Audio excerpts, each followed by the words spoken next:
مجھے کسی صاحب نے ایک دلچسپ واقعہ سنایا۔ وہ ترکی کے راستے یونان جانا چاہتے تھے۔ ایجنٹ انہیں ترکی لے گیا۔ یہ ازمیر شہر میں دوسرے لوگوں کے ساتھ برف باری کا انتظار کرنے لگے۔ سردیاں یورپ میں داخلے کا بہترین وقت ہوتا تھا۔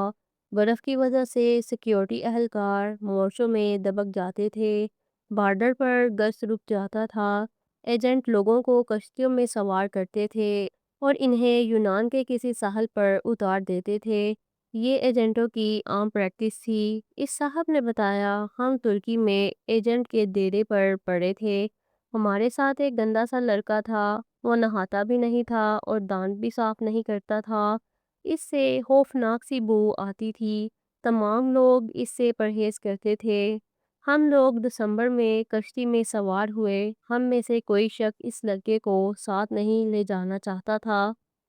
ہم نے اسے روکنے کی کوشش کی لیکن وہ رونا شروع ہو گیا۔ ایجنٹ کے پاس وقت کم تھا، چنانچہ اس نے اسے ڈنڈا مار کر کشتی میں پھینک دیا۔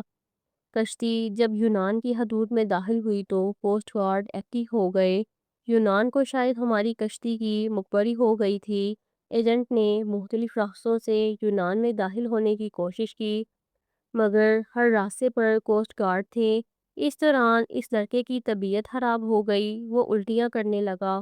ہم نے ایجنٹ سے احتجاج شروع کر دیا۔ ایجنٹ ٹینشن میں تھا، اسے غصہ آ گیا۔ اس نے دو لڑکوں کی مدد لی اور اس گندے لڑکے کو اٹھا کر ٹھنڈے یخ پانی میں پھینک دیا۔ وہ بیچارہ ڈبکیاں کھانے لگا۔ ہم آگے نکل گئے۔ ہم ابھی آدھا کلومیٹر آگے گئے تھے کہ ہم پر فائرنگ شروع ہو گئی۔ ایجنٹ نے کشتی موڑنے کی کوشش کی۔ کشتی اپنا توازن برقرار نہ رکھ سکی اور وہ پانی میں الٹ گئی۔ ہم سب پانی میں ڈبکیاں کھانے لگے۔ میں نے خود کو سردی، پانی اور خوف کے حوالے کر دیا۔ جب میری آنکھ کھلی تو میں ہسپتال میں تھا۔ مجھے ہسپتال کے عملے نے بتایا کشتی میں سوار تمام لوگ مر چکے ہیں، صرف 2 لوگ بچے ہیں۔ میں نے دوسرے زندہ شخص کے بارے میں پوچھا۔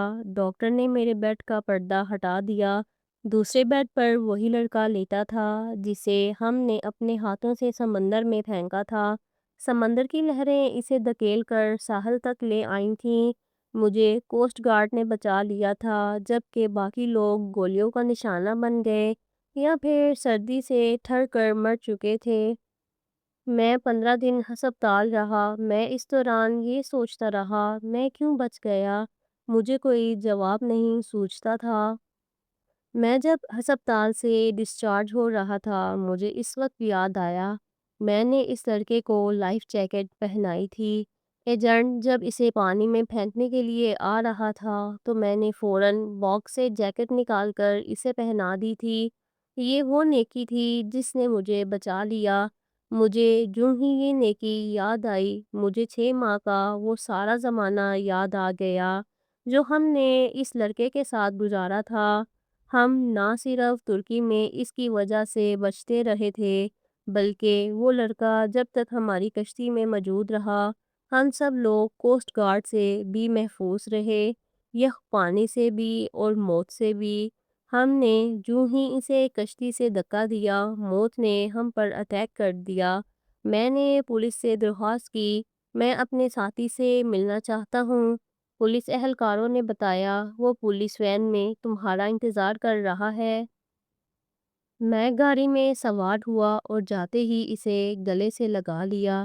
مجھے اس وقت اس کے جسم سے کسی قسم کی کوئی بو نہیں آ رہی تھی۔ تب مجھے معلوم ہوا میرے ساتھیوں کو دراصل اس کے جسم سے اپنی موت کی بو آتی تھی۔ یہ ان لوگوں کی موت تھی جو انہیں اس سے الگ کرنا چاہتی تھی اور وہ جو ہی الگ ہوئے سب موت کی آغوش میں چلے گئے۔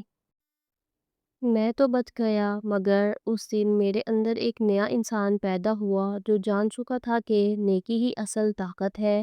مجھے اس دن سمجھ آیا کہ نیکی کبھی ضائع نہیں جاتی، وہی مشکل وقت میں ڈال بن کر سامنے آتی ہے۔ ایک چھوٹی سی نیکی نے مجھے موت کے منہ سے نکال لیا اور یہی زندگی کا سب سے بڑا سبق تھا۔ اس سے ہمیں یہ سبق ملا کہ چھوٹی سی نیکی بھی انسان کو بڑے سے بڑے نقصان سے بچا سکتی ہے۔ اس طرح کی ویڈیو سیکھنے کے لیے چینل کو لائک، شیئر، سبسکرائب کریں